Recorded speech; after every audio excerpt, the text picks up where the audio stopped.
Hello and good morning, students. Welcome back to online chemistry classes, courtesy DOE Directorate of Education, Government of NCT of Delhi. बच्चों, I hope आप सब सुरक्षित हों, स्वस्थ रहें इस कोरोना काल में और हमारी पढ़ाई भी साथ साथ जारी रहे। तो आइए इसी को ध्यान में रखते हुए आज बच्चों हम कंटिन्यूएशन कर रहे हैं जहां से हमने पिछली बार छोड़ा था। यानी पिछली बार आपको याद होगा हमने कौन कौन से टॉपिक्स कर लिए थे। Solid state, solutions, electrochemistry and surface chemistry. ये सारे चैप्टर बच्चों फिजिकल केमिस्ट्री के पोर्शन हैं, फिजिकल केमिस्ट्री के पार्ट्स हैं। आज हम फिजिकल केमिस्ट्री का एक और चैप्टर जो कि लास्ट चैप्टर है which is your chemical kinetics. आप देख सकते हैं स्लाइड में हम लोग आज केमिकल काइनेटिक्स बच्चों करने जा रहे हैं शुरुआत। तो आइए इसमें मेरा साथ देंगे, आप देख सकते हैं हरप्रीत सिंह सर जो कि लेक्चरर केमिस्ट्री हैं किशनगंज आरपीवीपी में, और हम दोनों का इंटरेक्शन आपके लिए बहुत लाभकारी होगा। और जो भी आपके डाउट्स हैं वो सर के थ्रू मेरे पास आएंगे और मैं और सर मिलके आपके सारे डाउट्स को कोशिश करेंगे उसको आंसर करें। तो आइए let us start with the chemical kinetics. तो सबसे पहले बच्चों ये वर्ड आता है काइनेटिक्स। काइनेटिक्स होता क्या है? काइनेटिक्स आपने सुना होगा फिजिक्स जब क्लास 11th पढ़ते हैं आप। काइनेटिक्स का मतलब होता है बच्चों motion, movement, kinetic energy, motion या मूवमेंट। तो यहाँ पे केमिकल काइनेटिक्स का क्या मतलब है? यहाँ पे केमिकल काइनेटिक्स का मतलब होता है speed of the reaction, rate of the reaction. किस स्पीड से रिएक्टेंट कन्वर्ट हो रहे हैं बच्चों प्रोडक्ट में, that is called speed of the reaction. और उसको हम क्या बोलते हैं? Chemical kinetics. तो केमिकल काइनेटिक्स में हम ये पढ़ने वाले हैं कि किसी भी केमिकल रिएक्शन की स्पीड कैसे पता लगाई जाए। जैसा कि आप जानते हैं केमिस्ट्री में अलग अलग बच्चों पोर्शन है to determine different thing about the chemical reaction. जब आप क्लास 11th में थर्मोडायनेमिक्स पढ़ते थे तो थर्मोडायनेमिक्स से हमें ये पता लगता है कि ये रिएक्शन स्पॉन्टेनियस होगा कि नहीं होगा, फिजिबल होगा कि नहीं होगा। लेकिन थर्मोडायनेमिक्स हमें ये नहीं बताते कि इस रिएक्शन की स्पीड क्या होगी। दूसरी तरफ बच्चों जब हम क्लास 11th में केमिकल इक्विलिब्रियम पढ़ते थे तो वहां पे हमें ये पता लगता था इक्विलिब्रियम कांस्टेंट कैलकुलेट करके कि ये रिएक्शन फॉरवर्ड डायरेक्शन होगा या बैकवर्ड होगा। एक्सटेंट ऑफ रिएक्शन पता लगता था बच्चों इक्विलिब्रियम कांस्टेंट केसी की वैल्यू से। तो इक्विलिब्रियम भी हमें ये नहीं बताता था कि speed of the chemical reaction क्या होगा। तो speed of the chemical reaction जानने के लिए हमें केमिस्ट्री की इस ब्रांच में आना पड़ेगा जिसका नाम है केमिकल काइनेटिक्स। तो केमिकल काइनेटिक्स हमें क्या बताता है? Speed of the reaction. कई बार बच्चों के मन में एक कंफ्यूजन होता है कि सर रिएक्शन स्पॉन्टेनियस है। तो स्पॉन्टेनियस का मतलब ये नहीं बच्चों की एकदम फास्ट रिएक्शन है या स्लो रिएक्शन। स्पॉन्टेनियस वर्ड को हमें इंग्लिश वर्ड से जनरलाइज नहीं करना है, उसकी इंग्लिश मीनिंग नहीं समझनी है। केमिस्ट्री में बहुत सारे वर्ड्स का एक अपना इंटरप्रिटेशन होता है बच्चों। स्पॉन्टेनिटी का मतलब फिजिबिलिटी, स्पॉन्टेनिटी का कोई रिश्ता नहीं है रेट से। तो कई बार हमें लगता है स्पॉन्टेनियस फटाफट रिएक्शन हो जाएगा, दिस इज नॉट ट्रू। तो आपने देखा कि इक्विलिब्रियम से हम ये पता लगाते हैं कि रिएक्शन कितना एक्सटेंड तक होगा। थर्मोडायनेमिक्स ये बताता है हमें कि रिएक्शन फिजिबल होगा कि नहीं। और केमिकल काइनेटिक्स हमें बच्चों ये बताएगा कि रेट ऑफ द रिएक्शन क्या है, स्पीड ऑफ द रिएक्शन क्या है। तो रेट ऑफ द रिएक्शन को समझने के लिए हमें उसके रिएक्शन मैकेनिज्म पे जाना पड़ेगा। ये सब हम केमिकल काइनेटिक्स में पढ़ेंगे और ये चैप्टर बहुत ही इंटरेस्टिंग है। इस चैप्टर के लिए आपको बच्चों थोड़ा सा रिवीजन करना पड़ेगा लॉगरिथमिक का, जो कि इलेक्ट्रोकेमिस्ट्री में हमने डील किया है पिछली क्लासेस में। तो आइए let us start with the this chemical kinetics. So what are the examples of fast and slow reaction? तो you can see here rusting of iron. Rusting of iron बच्चों is a spontaneous process, but it is very very slow process. ये बहुत बहुत धीरे होता है, बहुत समय लगता है, आपने देखा होगा रस्टिंग ऑफ आयरन में। Similarly there is a fast process called combustion reaction. Combustion बहुत जल्दी होता है रस्टिंग के मुकाबले। So there is a fast reaction, there is a slow reaction. ठीक है। तो केमिकल काइनेटिक्स में यही सब पढ़ने वाले हैं बच्चों, कौन कौन से फास्ट रिएक्शन होंगे, कौन कौन से स्लो रिएक्शन होंगे, कौन कौन से फैक्टर्स होंगे जो रेट ऑफ रिएक्शन को डिटरमाइन करेंगे, क्या हम रिएक्शन को कंट्रोल कर सकते हैं? Answer is yes. कैसे? कॉन्सेंट्रेशन से, प्रेशर से, टेम्परेचर से, कैटलिस्ट से। ठीक है, इन सब चीजों के बारे में हम डिटेल में आने वाली क्लासेस में पढ़ेंगे बच्चों। सिग्निफिकेंस की बात की जाए, what is the significance of studying chemical kinetics? क्या इसके फायदे हैं? तो जैसे मैंने कहा, हम रिएक्शन को कंट्रोल कर सकते हैं बच्चों। चलिए एक एग्जांपल लेते हैं सिग्निफिकेंस का। आप जानते हैं कि बहुत पोल्यूशन होता है जब कंबशन होता है बच्चों फ्यूल का इन दी इंजन। ठीक है, इंजन में जब फ्यूल जलता है तो उससे पोल्यूटेंट पोल्यूटेंट सारी गैसेस निकलती हैं। तो क्या हम उन पोल्यूटेंट गैसेस को कम कर सकते हैं? तो आंसर इज यस। आप देखते हैं हमारी जो गाड़ियां होती हैं, मोटर होती हैं, उसमें लिखा होता है बच्चों बीएस। बीएस का मतलब होता है Bharat stage. Stage 1, stage 2, stage 3, stage 4, stage 5, stage 6। तो आजकल भारत में क्या चल रहा है? BS 6, Bharat stage 6। इसका क्या मतलब होता है? यहाँ पे हम कैटालिटिक बच्चों, जो आपका एग्जॉस्ट होता है उसके अंदर कैटालिटिक इंट्रोड्यूस करते हैं, और उससे कैटलिस्ट प्रोसेस के द्वारा हम जो उसके जो प्रोडक्ट्स होते हैं कंबशन के, उसको लेस हार्मफुल गैसेस में कन्वर्ट कर सकते हैं, और इससे हम अपने पर्यावरण को बचा सकते हैं। एट द सेम टाइम हम मोटर इंजन का भी इस्तेमाल कर सकते हैं। तो हमने क्या किया? यूजिंग कैटलिस्ट हमने प्रोडक्ट ऑफ द रिएक्शन को क्या कर दिया बच्चों? मॉडिफाई कर दिया। ठीक है। तो this is the significance, one of the significance. ऐसे बहुत सारे सिग्निफिकेंस है जो कि हम इस चैप्टर में डिस्कस करने वाले हैं कि केमिकल काइनेटिक्स पढ़ के हमें क्या फायदा होगा।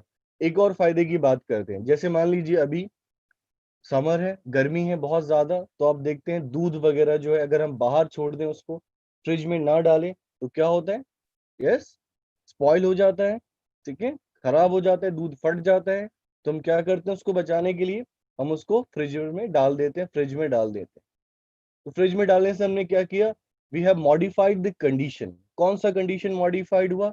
कॉन्सेंट्रेशन, प्रेशर की temperature? It is temperature, yes. तो उससे क्या हुआ? हमने रेट ऑफ रिएक्शन, दूध के फटने के रिएक्शन को क्या कर दिया? फ्रीज कर दिया। ठीक है, फ्रीज कर दिया। लैक्टोबैसिलस जो उसके अंदर बैक्टीरिया होते हैं, उसकी एक्टिविटी को कम कर दिया। बिकॉज उनको एक्टिविटी के लिए, उनको परफॉर्मेंस के लिए एक सर्टेन टेम्परेचर चाहिए, जो कि होता है आपका रूम टेम्परेचर गर्मियों में। ठीक है, 35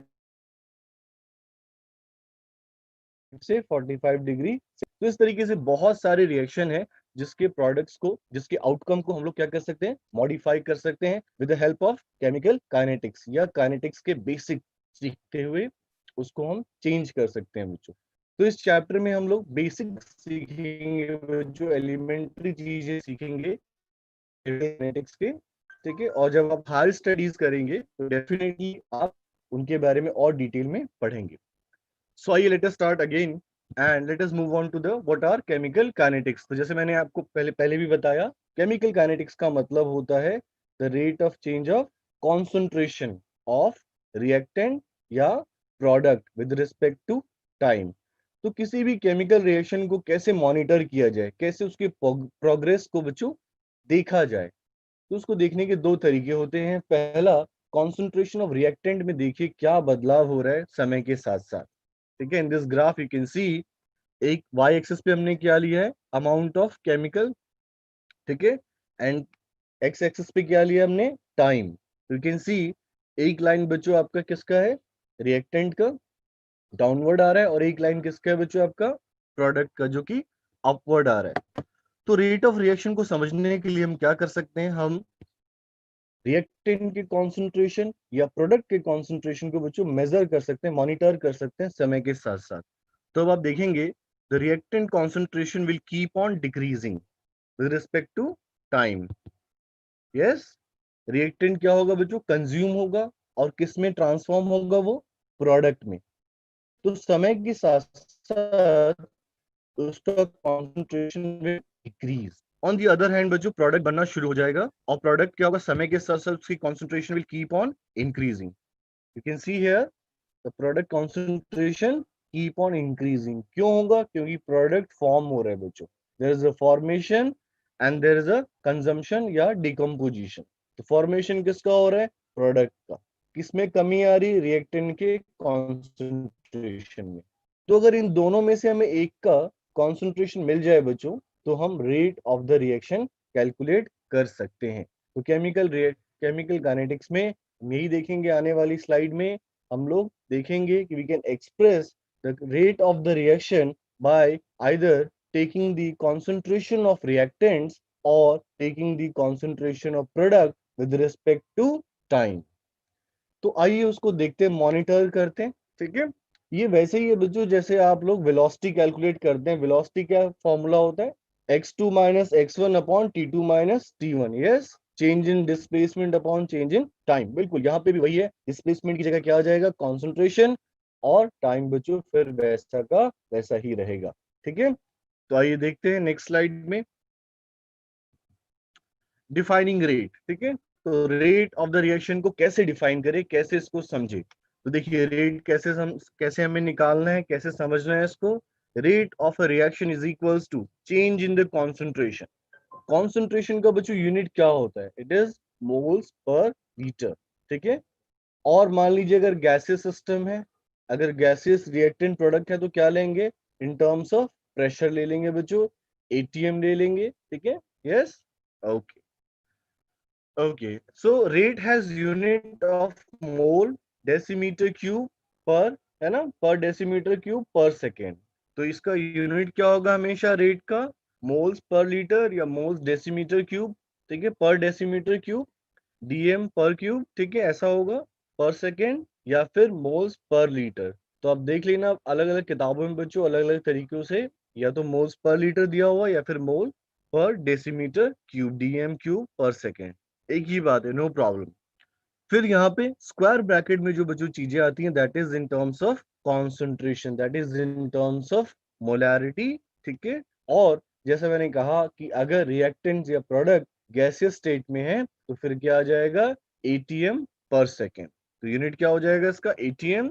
एटीएम किसका होगा? प्रेशर का यूनिट, और पर सेकेंड आपका डिनोमिनेटर। So इस फॉर्मूले से we can calculate the rate of the reaction. तो हम आगे जाके न्यूमेरिकल देखेंगे स्लाइड में, और हम सब कैलकुलेट करेंगे रेट ऑफ अ रिएक्शन। तो रेट के लिए हमें क्या चाहिए बच्चों? We need any of the concentration of reactant या product.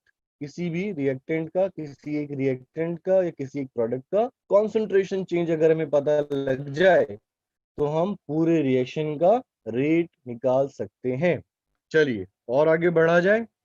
This slide is clear. Rate of the reaction कैसे निकालना है? Change in concentration.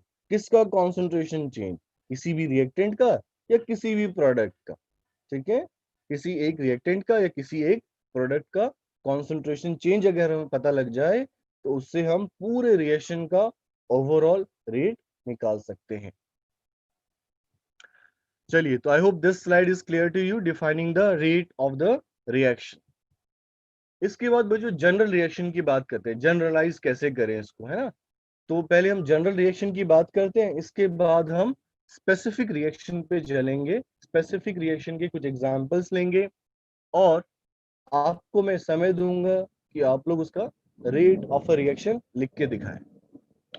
तो आइए देखते हैं स्लाइड में। फॉर जनरलाइज केमिकल रिएक्शंस, मान लीजिए A moles of A बच्चों reacts with B moles of B to give C moles of C and D moles of D।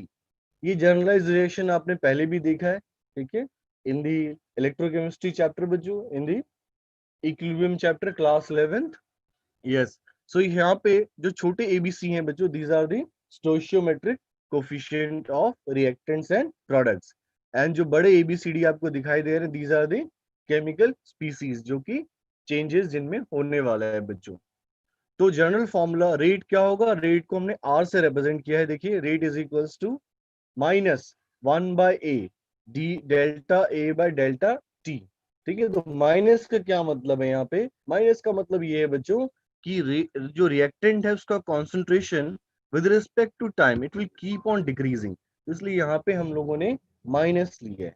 अगर ये माइनस नहीं लेंगे तो पता है क्या होगा? ये रेट का वैल्यू क्या आ जाएगा? नेगेटिव में आ जाएगा बच्चों। तो नेगेटिव रेट का कोई फिजिकल सिग्निफिकेंस नहीं होता है। जो डेल्टा ए होता है बच्चों, ये होता है आपका A2 minus A1। This is your A2 minus A1, यानी concentration at time 2 minus concentration at time 1। तो अगर पिछले स्लाइड पे आपने ग्राफ देखा हो बच्चों, तो A2 क्या होगा, कम होगा, और A1 क्या होगा, ज्यादा होगा। तो डिफरेंस क्या आ जाएगा, माइनस। ठीक है, तो ओवरऑल रेट हमारा क्या आ जाएगा, माइनस में। तो उसको भी काउंटर करने के लिए भी apply minus sign. Also it minus also signifies that the concentration of the reactant with respect to time keep on decreasing। समय के साथ साथ रिएक्टेंट का कॉन्सेंट्रेशन डिक्रीज होता है। तो माइनस के दो फायदे आप देख सकते हैं। एक तो ये हमें बताता है कि समय के साथ साथ concentration of the reactant keep on decreasing, ये कम होता रहता है। और दूसरा, रेट हमारा माइनस ना हो जाए, उसको प्लस करने के लिए भी इस माइनस का यहाँ पे उपयोग हो रहा है, क्योंकि माइनस रेट का बच्चों कोई फिजिकल सिग्निफिकेंस नहीं होता है। तो इसीलिए जब भी हम रेट ऑफ द रिएक्शन को रिएक्टेंट के रिस्पेक्ट में एक्सप्रेस करेंगे, तो बच्चों माइनस लेना न भूले आप। तो यहाँ पे रिएक्टेंट क्या है हमारा, A and B, capital A and capital B, ये दोनों बच्चे हमारे क्या है, रिएक्टेंट्स। तो देखिए हमने क्या किया, यहाँ पे माइनस लिया, फिर बी भी हमारा रिएक्टेंट है, delta B by delta T minus 1 by B, A 1 by A 1 by B. Similarly if you come to with respect to product बच्चों, तो प्रोडक्ट में हमें माइनस की जरूरत नहीं है, क्योंकि प्रोडक्ट के रिस्पेक्ट में रेट क्या आएगा, हमेशा बाय डिफॉल्ट पॉजिटिव आएगा। तो यहाँ पे ये माइनस की जरूरत नहीं पड़ रही। आप देख सकते हैं 1 by C delta C by delta T. Similarly with respect to, अगर हमें दूसरे प्रोडक्ट के एक्सप्रेस करना हो रेट ऑफ द रिएक्शन, तो 1 by D delta D by delta T. Delta क्या है, चेंज इन कॉन्सेंट्रेशन, ठीक है, और डेल्टा टी नीचे क्या है बच्चों, चेंज इन टाइम। अच्छा एक चीज और देखिए, यहाँ पे हमने बच्चों स्टोइचियोमेट्रिक कोएफिशिएंट को डिनोमिनेटर में लिया है। क्यों, क्योंकि रेट ऑफ द रिएक्शन जो है 1:1 का होता है बच्चों, 1:1 का होता है। टू मेक इट 1:1, सारे के सारे जो स्टोइचियोमेट्रिक कोएफिशिएंट है, it goes to the denominator term, 1 upon में आ जाएगा, जो भी आपका स्टोइचियोमेट्रिक कोएफिशिएंट होगा। रिमेंबर दिस, ठीक है। और एक चीज याद रखिए बच्चों, कई बार एग्जाम में ये पूछा जाता है कि what is the rate of the overall reaction and what is the rate of decomposition या फॉर्मेशन। तो ये दोनों जो शब्द हैं, ये दोनों जो लाइन है, ये सेम भी हो सकते हैं, डिफरेंट भी हो सकते हैं। ध्यान से सुनिए, rate of the reaction, rate of the overall reaction, ठीक है। एक लाइन मैंने बोला rate of the overall reaction, और एक बच्चों मैंने बोला rate of the let's say formation of C, rate of the formation of C. तो क्या ये दोनों एक ही बात है? Answer is yes, it may or may not be, हो भी सकता है, नहीं भी हो सकता। तो किस पे डिपेंड करता है? ये डिपेंड करता है बच्चों हमारा स्टोइचियोमेट्रिक कोएफिशिएंट पे, स्टोइचियोमेट्रिक कोएफिशिएंट पे। आइए इसमें समझते हैं कि रेट ऑफ द रिएक्शन और रेट ऑफ द फॉर्मेशन या डिकम्पोजिशन कैसे अलग हो सकते हैं और कैसे सेम हो सकते हैं। आइए देखते हैं बच्चों। अगर हम बोलते हैं रेट ऑफ द रिएक्शन, तो हमें स्टोइचियोमेट्रिक कोएफिशिएंट बच्चों लेना है, ठीक है, हमें ये वैल्यू लेना है यहाँ पे। तो this this entire term is your rate of the reaction, ये पूरा वैल्यू क्या हो जाएगा हमारा, रेट ऑफ द रिएक्शन। और अगर हमें कोई बोले सिर्फ ये बताओ कि what is the rate of formation या डिकम्पोजिशन, रेट ऑफ फॉर्मेशन या डिकम्पोजिशन, तो डिकम्पोजिशन यानी रिएक्टेंट के लिए होगा। तो ये जो टर्म होगा जो delta B by delta T, this term alone is called rate of decomposition of B. समझ रहे हो मेरी बात? तो अगर हमने स्टोइचियोमेट्रिक कोएफिशिएंट ले लिया, तो that is overall rate of the reaction. अगर हमने स्टोइचियोमेट्रिक कोएफिशिएंट हटा दिया, तो that is now it is only the rate of decomposition in case of reactant बच्चों। किसी ने हमें हमें पूछा कि ये बताओ what is the rate of formation of C. ठीक है जी, रेट ऑफ फॉर्मेशन पूछ रहे हो आप, रेट ऑफ रिएक्शन नहीं पूछ रहे हो। तो रेट ऑफ फॉर्मेशन क्या हो जाएगा, only delta C by delta T. फिर उसी क्वेश्चन में दूसरा पार्ट आ गया, अच्छा आप बताओ what is the rate of the reaction. तो हम क्या करेंगे, 1/c से उसको डिवाइड कर देंगे बच्चों, जो भी स्टोइचियोमेट्रिक कोएफिशिएंट रहेगा। तो प्लीज रिमेंबर दीज। इसमें बच्चे काफी गलती करते हैं, उनको लगता है कि सर रेट ऑफ रिएक्शन और रेट ऑफ डिकम्पोजिशन या फॉर्मेशन एक ही बात है। एक ही बात बच्चों होगा तब जब सभी स्टोइचियोमेट्रिक कोफिशिएंट क्या हो जाए, 1। ठीक है, अगर सारे स्टोइचियोमेट्रिक कोफिशिएंट रिएक्टेंट से लेके प्रोडक्ट तक एक एक एक एक हो जाए, तो ऐसे केस में rate of reaction, rate of formation, rate of decomposition will be equal. ठीक है, याद रखना है इसको।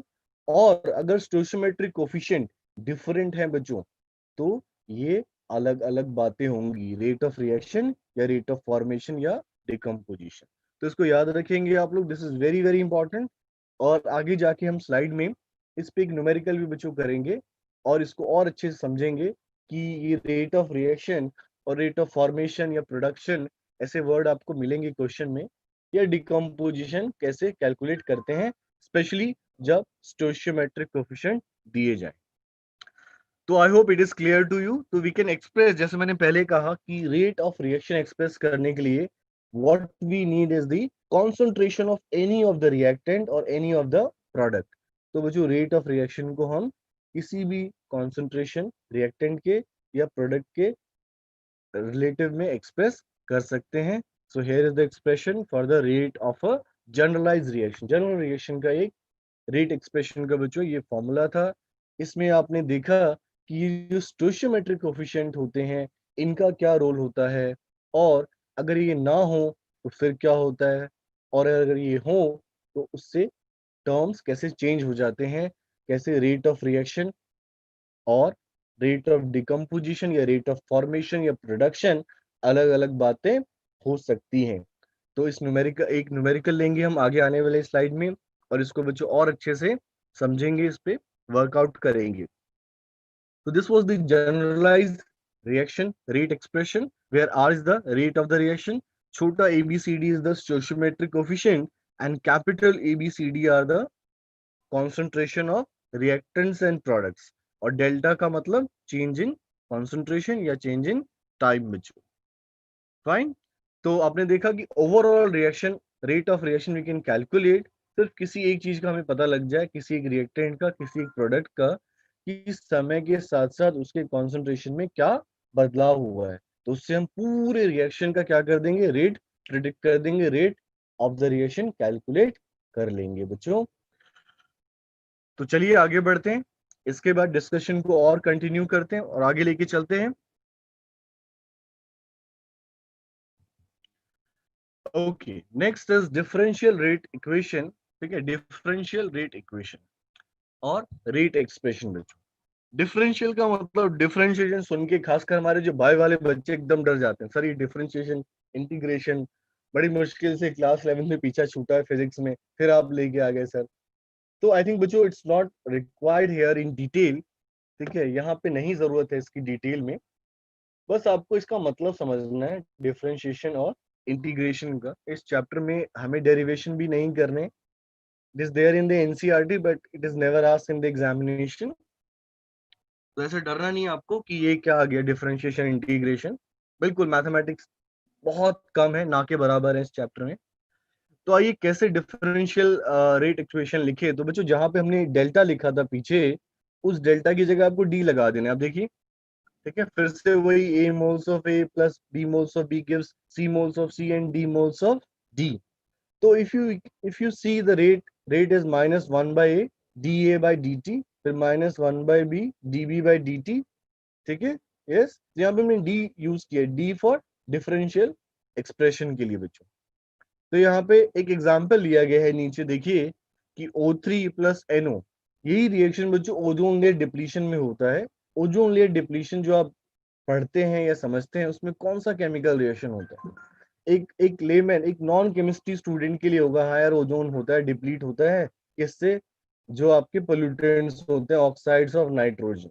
ये एक नॉन केमिस्ट्री स्टूडेंट का इंफॉर्मेशन हो गया। As a chemistry student, as a science student, हमें थोड़ा और डिटेल में जाना है कि ओजोन लेयर डिप्लीशन होता कैसे, what are the chemical reaction involved. So this is the chemical reaction involved. You can see here, it's the O3.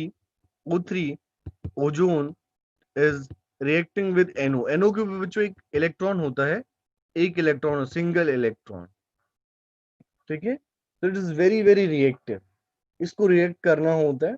So it react by removing one of the oxygen of O3. NO is very reactive due to presence of odd electron. Odd electron होने के कारण, ये सब आपने chemical bonding में बच्चों पढ़ा है क्लास 11th में, ऑड इलेक्ट्रॉन, वहां पे केमिकल स्ट्रक्चर होते थे, लुईस डॉट स्ट्रक्चर। तो NO पे बच्चों एक डॉट होता है, एक इलेक्ट्रॉन होता है, और इस इलेक्ट्रॉन की वजह से दिस इज वेरी रिएक्टिव।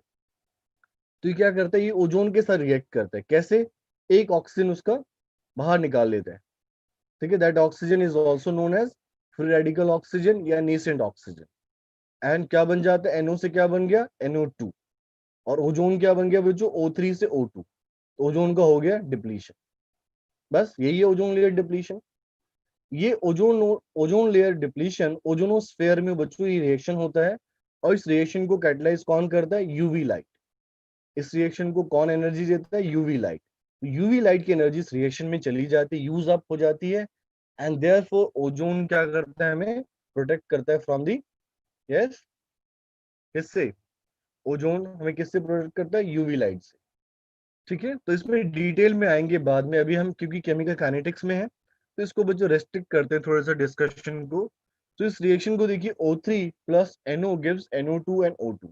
अब किसी ने हमें बोला, okay right the rate of the expression, rate expression लिखिए, ठीक है, सबके रिस्पेक्ट में लिखिए, रिएक्टेंट से लेके प्रोडक्ट तक। दो रिएक्टेंट है और दो प्रोडक्ट है, तो हमने लिखा rate is equals to minus DO3/dt।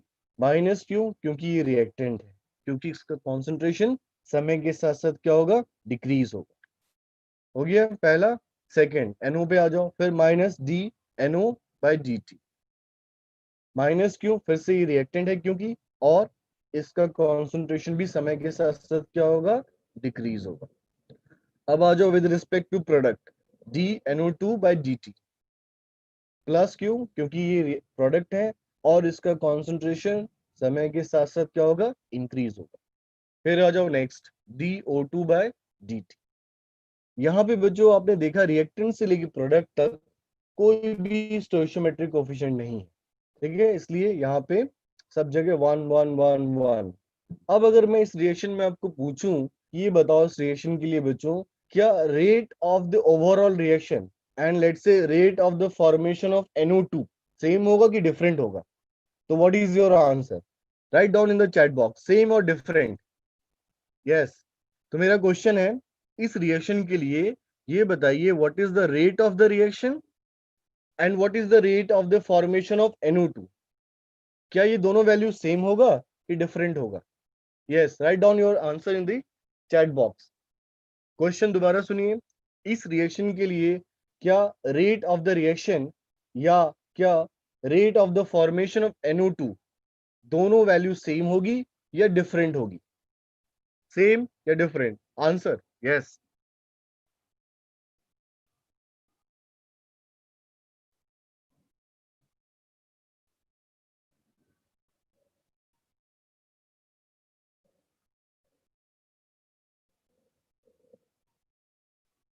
Okay, so yes, so बहुत सारे बच्चे लिख रहे हैं इसमें सेम।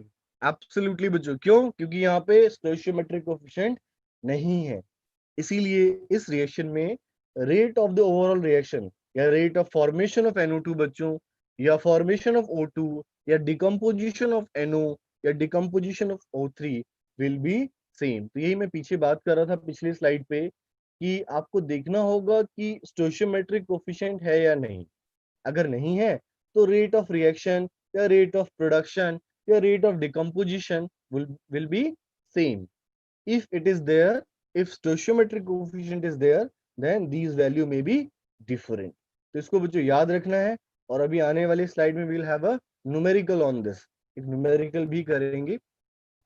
तो I hope this is clear to you. Differential rate equation आप लिखना सीख गए हैं, ठीक है। आप ये भी समझ गए बच्चों कि क्या सिग्निफिकेंस होता है स्टोइचियोमेट्रिक कोएफिशिएंट क्या।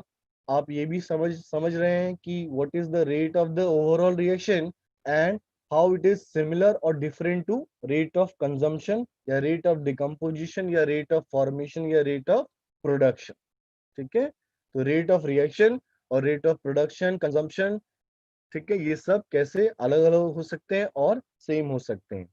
सो I hope it is clear. Let us move on further, आगे बढ़ते हैं। अब आपके लिए बच्चों एक टास्क है, that is differential rate equation लिखिए सबका 1 2 3। ठीक है, तो आपको मैं ज्यादा समय तो नहीं दूंगा, बस 3 मिनट दूंगा, जल्दी से इन तीनों के डिफरेंशियल रेट इक्वेशन लिखिए बच्चों with respect to all the reactants and products. So your time start now, 3 minute.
Very good, बहुत सारे बच्चे बोल रहे हैं कि यस सर हो गया है, शाबाश बच्चों, keep on doing.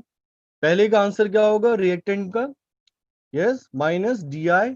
D I minus का मतलब वो आयोडाइड आयन है बच्चों।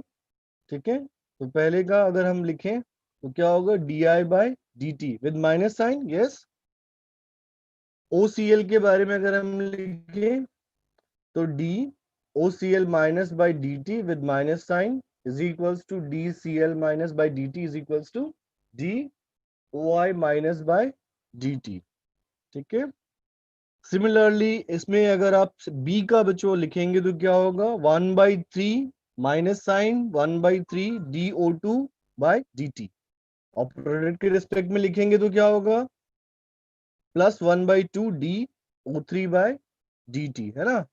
तो मैं लिख नहीं रहा हूं जानबूझ के, आप लोग इसको ट्राई करेंगे, जो भी बच्चों गलती होगी या अच्छे से लिखेंगे, ये सब लर्निंग है आपकी, आप लोगों के लिए, सीखेंगे आप इससे। ठीक है, एंड सिमिलरली थर्ड वाला भी आप लिख देंगे, सी का भी आंसर लिख देंगे, 1/4 minus D N H three by D T is equals to 1/5 minus D O two by D T is equals to plus 1/4 D N O by D T, and last में plus 1/6 D H two O by D T.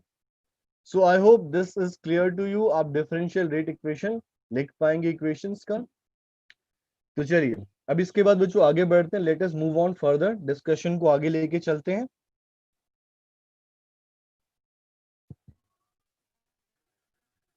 अब numerical लिया गया है यहाँ पे, ये numerical हमारे NCERT का ही है एग्जाम्पल, इस पे हम अप्लाई करेंगे जो अभी तक हमने पढ़ा है। और इस टाइप के न्यूमेरिकल बच्चों 2 मार्क्स में बोर्ड एग्जामिनेशन में आते हैं, 1 to 2 मार्क्स। ठीक है, तो ये सॉल्व एग्जाम्पल है पहले, और उसके बाद नीचे आप अनसॉल्व है, इसको आप ट्राई करेंगे। तो पहले सॉल्व वाला देखते हैं। ठीक है, तो इसमें हमें क्या दिया गया, आइए देखते हैं। The decomposition of N2O5 in CCl4 at this temperature, monitor किया जा रहा है इस रिएक्शन को, डिकम्पोजिशन ऑफ N2O5 जो उसका डिकम्पोजिशन को मॉनिटर किया जा रहा है, देखा जा रहा है। तो क्या मॉनिटर हुआ ये बताओ कि ये पता लगा कि शुरुआत में उसकी कॉन्सेंट्रेशन क्या थी, 2.33। ये देखो 2.33 मोल्स पर लीटर। ठीक है, this is the molarity initially, जब T इज इक्वल टू 0 पे रिएक्शन को शुरू किया गया। और 184 सेकेंड्स के बाद क्या हुआ, उसका कॉन्सेंट्रेशन डिक्रीज हो गया तो 2.08 मोल्स पर लीटर। ठीक है, तो बच्चों हमें रिएक्टेंट का कॉन्सेंट्रेशन कितना कमी आया वो पता लग गया, हमें हमें टाइम भी पता लग गया। तो आपसे क्या पूछा जा रहा है, calculate the average rate. Average rate का मतलब होता है, बच्चे कई बार बोलते हैं सर इंस्टेंटेनियस और एवरेज रेट क्या है। भाई इंस्टेंटेनियस का मतलब होता है किसी एक मोमेंट पे, किसी एक टाइम पे। एवरेज का मतलब होता है बच्चों ड्यूरेशन। ठीक है, लंबे समय अंतराल के लिए, that is your average rate of the reaction. तो इसका दोनों का कैलकुलेशन का फॉर्मूला सेम है, दैट इज डेल्टा। ठीक है, चेंज इन कॉन्सेंट्रेशन, नीचे चेंज इन टाइम। बस फर्क इतना है कि इंस्टेंटेनियस वर्ड का मतलब एक पर्टिकुलर इंस्टेंस, एक पर्टिकुलर टाइम पे, ठीक है, और एवरेज का मतलब बच्चों लंबे ड्यूरेशन, ठीक है, लंबे समय में, दैट इज योर एवरेज। तो घबराना नहीं है कि सर ये एवरेज क्या होता है और इंस्टेंटेनियस क्या होता है, ठीक है, इन दोनों का कैलकुलेशन बच्चों सेम है, बस ड्यूरेशन की बात है। अगर लंबा ड्यूरेशन है दैट इज एवरेज, और अगर शॉर्ट ड्यूरेशन है दैट इज योर इंस्टेंटेनियस। नाम से ही पता लग रहा है इंस्टेंट, फटाफट, है ना। Okay, so what is the average rate of the reaction, पहला क्वेश्चन। और दूसरा देखो बच्चों, which is very very interesting, what is the rate of production. तो हमें पूछा है भाई फॉर्मेशन ऑफ NO2 बताओ या प्रोडक्शन ऑफ NO2 बताओ। तो हम आइए पहले फर्स्ट पार्ट को कैलकुलेट करते हैं, average rate of the reaction या rate of the reaction calculate करते हैं। So rate of the reaction हम कैलकुलेट करेंगे जिसके बारे में पता है, हमें रिएक्टेंट के बारे में पता है। तो हमने लिखा formula -1/T delta N2O5 bye delta T. Yes, हमने वैल्यू पुट इन की, पहले क्या था कॉन्सेंट्रेशन और बाद में क्या था। तो कॉन्सेंट्रेशन बाद में क्या हुआ 2.08, और पहले क्या था 2.33। सब्सट्रैक्ट किया, टाइम हमें पता लग गया 184, और शुरुआत में 0 टाइम, आंसर आ गया। ठीक है, पर मिनट में बच्चों इसको बोला गया पर मिनट में कैलकुलेट करो रेट, पर आवर में कैलकुलेट करो, पर सेकेंड में, तीनों हमने कैलकुलेट कर ली। ठीक है, हो जाएगा। ओके, अब सेकंड क्वेश्चन का इंटरेस्टिंगली उसको उस पे फोकस करते हैं। जैसे मैंने पिछली स्लाइड में कहा आपको कि रेट ऑफ द रिएक्शन और रेट ऑफ फॉर्मेशन या प्रोडक्शन या डिकम्पोजिशन मे बी सेम और मे बी डिफरेंट। तो यहाँ पे बच्चों ये डिफरेंट होगा कि सेम होगा, इसके दो तरीके हैं, एक सॉल्व करके और दूसरा बच्चों इक्वेशन को देख के। तो इक्वेशन में देखिए क्या स्टोइचियोमेट्रिक कोएफिशिएंट अलग अलग है कि सेम है। तो आपने बोला सर N2O5 का तो 2 है, NO2 का सर 4 है, तो अलग अलग हो गए। इसका मतलब रेट ऑफ प्रोडक्शन या rate of formation of NO2 and rate of the reaction same नहीं होंगे। Why? Because they have different stoichiometric coefficient. हमने क्या किया, हमने लिखा रेट ऑफ द रिएक्शन, अब की बार बच्चों with respect to NO2, NO2 के रिस्पेक्ट में लिखा है, ये देखो यहाँ पे, ये देखो विद रिस्पेक्ट टू NO2, ठीक है। और ये विदाउट स्टोइचियोमेट्रिक कोएफिशिएंट वाला जो टर्म है, ये वाला टर्म हमारा क्या, रेट ऑफ प्रोडक्शन, ये वाला टर्म है बच्चों हमारा रेट ऑफ प्रोडक्शन या फॉर्मेशन ऑफ NO2। तो हमें 1/4 नहीं चाहिए, तो हमने क्या किया, क्रॉस मल्टीप्लाई कर दिया, 1/4 को हमने रेट ऑफ द रिएक्शन से मल्टीप्लाई कर दिया। तो 4 times of the rate of the reaction, 4 times of the rate of the reaction में तीन तरीकों से निकाला है, पर मिनट, पर आवर, पर सेकेंड। इनमें से जो आपको लेना है वो आप ले सकते हैं, या तो पर मिनट में you can express your answer, या तो पर आवर में बच्चों, या फिर पर सेकेंड में। तो इनटू 4 टाइम्स कर दिया हमने रेट ऑफ द रिएक्शन। ठीक है, इससे क्या आ गया हमारा delta NO2 by delta T. ये क्या है हमारा, this is the rate of production या rate of formation of NO2। तो बच्चों इस तरीके की न्यूमेरिकल एग्जाम में आते हैं। एक बार फिर से इसको देख लेते हैं, आइए फिर से समझ लेते हैं, कुछ बच्चों को समझ नहीं आया होगा। एक बार फिर से देखिए, हमें क्या दिया गया था, हमें दिया गया था concentration change with respect to N2O5 बच्चों। ठीक है, तो हमने कॉन्सेंट्रेशन चेंज N2O5 के रिस्पेक्ट में क्या निकाल लिया, overall rate of the reaction, या यहाँ पे लिखा हुआ है average rate of the reaction, हमने निकाल लिया। अब क्वेश्चन में बोला है भाई इसको सेकंड में निकालो, पर आवर में निकालो, या मिनट्स में निकालो, वो आप मल्टीप्लाई डिवाइड करके 60 से कैलकुलेट कर सकते हैं। ठीक है यहाँ तक। अब ये वाला पोर्शन हमने क्लियर कर लिया। अब हमें सेकंड पार्ट में क्वेश्चन में बोलते हैं what is the rate of the production of NO2। तो हमने लिखा जी rate of the reaction with respect to NO2 क्या होगा, 1/4 delta NO2 by delta T. क्योंकि रेट ऑफ द रिएक्शन बच्चों किसी भी रिएक्टेंट या किसी भी प्रोडक्ट के रिस्पेक्ट में हम लिख सकते हैं, एक्सप्रेस कर सकते हैं। ठीक है, तो पहले हमने N2O5 के रिस्पेक्ट में लिखा, जिससे हमें ओवरऑल पूरे रिएक्शन का रेट निकल आए। अब हमें NO2 चाहिए, इसलिए हमने सिर्फ NO2 के रेस्पेक्ट में लिखा rate of the reaction. Rate of the reaction हमने ऊपर कैलकुलेट किया है, तो LHS हमें पता है, लेफ्ट हैंड साइड हमें पता है। रेट ऑफ प्रोडक्शन या फॉर्मेशन ऑफ NO2 क्या होता है, सिर्फ delta NO2 by delta T.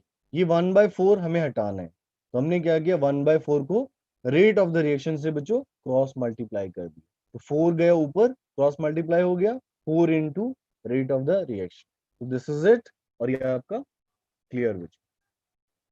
So I hope this is clear now. ऐसा ही क्वेश्चन बच्चों को नीचे दिया गया, क्वेश्चन नंबर 2, इसको भी आप ट्राई करेंगे, ठीक है। तो ये आपको दे देते हैं होम असाइनमेंट, ठीक है। ये आपको आज होमवर्क दे देते हैं ये वाला क्वेश्चन। और ऐसे ही क्वेश्चन और भी दिए एनसीईआरटी में, इन टेक्स्ट क्वेश्चन है बच्चों। 2 क्वेश्चन इसमें से एक मैंने लिया है, एक एनसीईआरटी में, दोनों क्वेश्चन आपको होम असाइनमेंट दे देते हैं। और देखते हैं नेक्स्ट क्लास तक, ठीक है, आपको क्या दिक्कत आती है या कौन बच्चे नहीं सॉल्व कर पा रहे हैं। तो आप नेक्स्ट क्लास में फिर बताना कि सर ये दिक्कत आ रही है, ये प्रॉब्लम आ रही है। तो चलिए डिस्कशन को आगे लेके चलते हैं बच्चों। अब जो नेक्स्ट टॉपिक है हमारा, ये इंट्रोडक्शन पार्ट था बच्चों की, what is the rate of the rate को कैसे एक्सप्रेस करेंगे with respect to different reactant या प्रोडक्ट्स, स्टोइचियोमेट्रिक का क्या रोल होता है, rate of formation, rate of decomposition, rate of production या rate of the over reaction क्या होता है। ये सब बातें आपकी एलिमेंट्री थी, बेसिक थी, ठीक है। तो बेसिक अगर हमारा स्ट्रांग है तो अब इस चैप्टर में हमें बिल्डअप करने में, इसको समझने में दिक्कत नहीं आने वाली है। तो आइए अगले टॉपिक पे चलते हैं। What are the factors affecting the chemical reaction. किसी भी केमिकल रिएक्शन को कौन कौन से फैक्टर बच्चों अफेक्ट करते हैं। सीबीएसई एग्जाम में ये 1 से 2 मार्क्स में आता है कि किसी भी 2 फैक्टर के नाम लिखिए। एग्जाम में आया हुआ है क्वेश्चन कि right any 2 factor that affect the rate of the reaction. किसी 2 फैक्टर के नाम बताइए जो रेट ऑफ द रिएक्शन को बच्चों अफेक्ट करते हो। तो यहाँ पे हमने बहुत सारे फैक्टर लिए हैं, आपको कम से कम 3-4 फैक्टर इसमें से जरूर याद रखने हैं, ठीक है। तो ये one by one let us start. So the first and very important factor is the temperature. Temperature has significant effect on the rate of the reaction. Detail में इन सारे पॉइंट्स को बच्चों हम पढ़ेंगे, चैप्टर में कवर करेंगे। तो आपको घबराना नहीं है, सर ने बस टेम्परेचर कॉन्सेंट्रेशन की खत्म कर, नहीं, आने वाली क्लासेस में टेम्परेचर कॉन्सेंट्रेशन सब पे हम लोग बात करेंगे, ओरिएंटेशन कैटलिस्ट सब पे बात करेंगे बच्चों इन डिटेल। तो बस अभी आपको एक एक यूं समझिए ट्रेलर दे रहे हैं, ठीक है, पिक्चर अभी बाकी है। Yes, okay. So what are the factors that affect the rate of the reaction?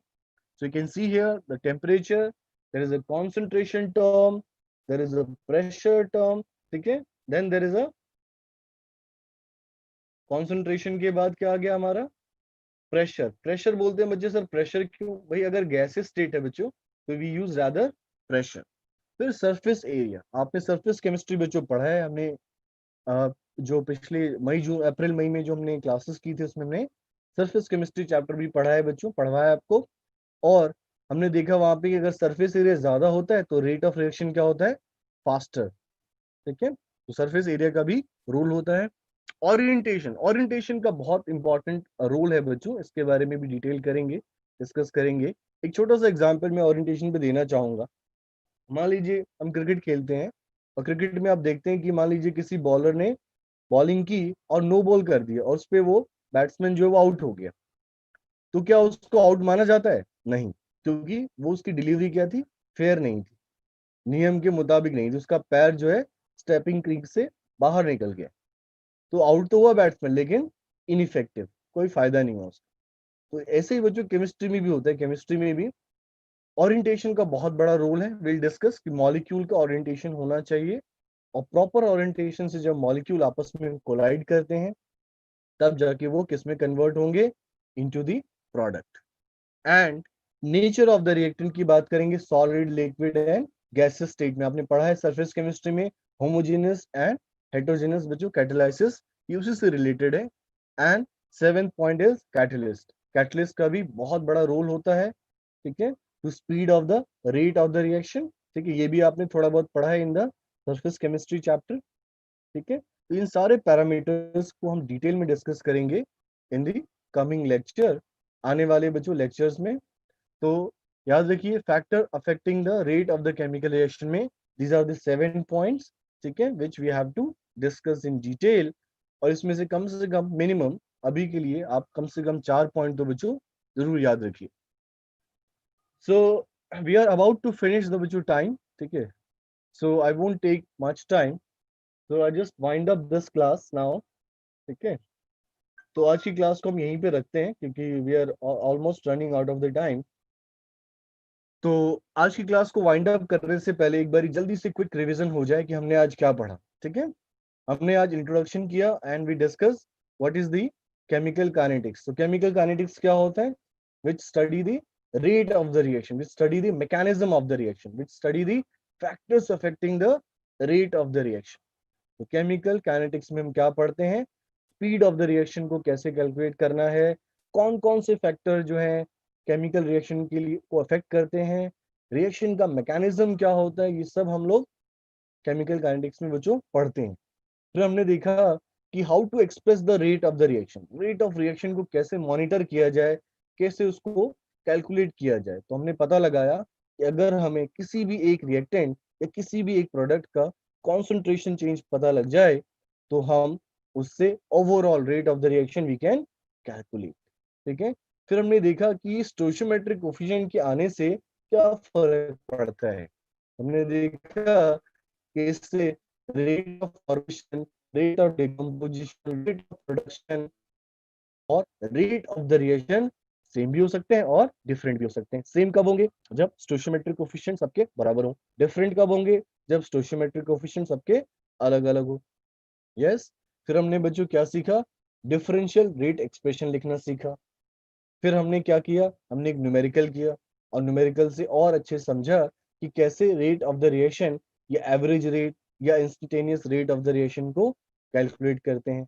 और इस लास्ट स्लाइड में हमने पढ़ा कि what are the factors that affect the rate of a chemical reaction. तो आई होप आपको ये क्लास समझ में आई होगी और नेक्स्ट क्लास में बच्चों इसके बाद हम कंटिन्यू करेंगे। हम पढ़ेंगे नेक्स्ट क्लास में फैक्टर अफेक्टिंग में constant change, rate law, order of the reaction and molecularity. और टाइम बचेगा तो इसके आगे भी बच्चों पढ़ेंगे। तो I hope this is enough for you for today's class. तो सी यू बच्चों in the next class. Till then goodbye, take care, stay safe and stay